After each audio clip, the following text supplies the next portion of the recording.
FBI Director Christopher Wray is doubling down on the Bureau's theory behind the origins of COVID-19. Wray says a leak from a lab in China is the most likely scenario, despite insistence from the White House that there's no consensus on the cause. It all comes as Congress just held a rare primetime hearing focused on threats from China. Scott MacFarlane has the story.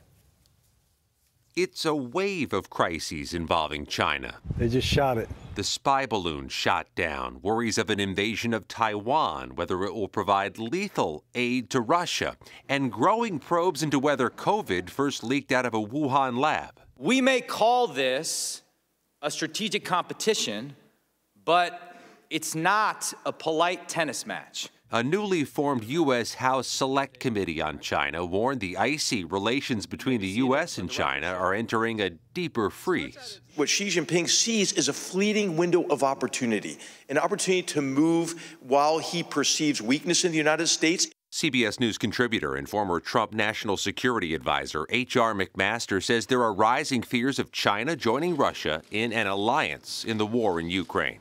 Does that extend the war? Yes, it feeds Putin's ATM. It allows him to continue to fund his war-making machine. Of policies, there will be order. Protesters briefly interrupted the Tuesday night hearing, one with a sign, "China is not the enemy."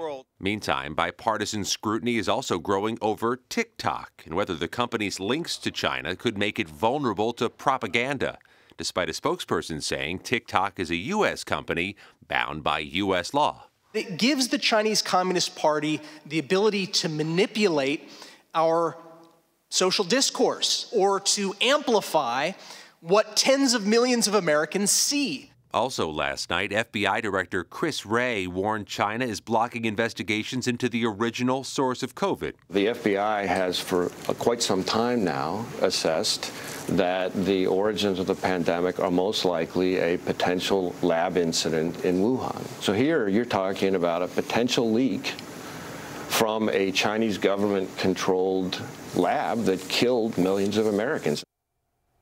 Despite Wray's comments, which coincide with the latest findings of the U.S. Energy Department, the White House emphasizes there's no consensus on the origins of COVID, and the investigation continues. Nate? We will stay tuned to the results of that investigation. Scott, thank you.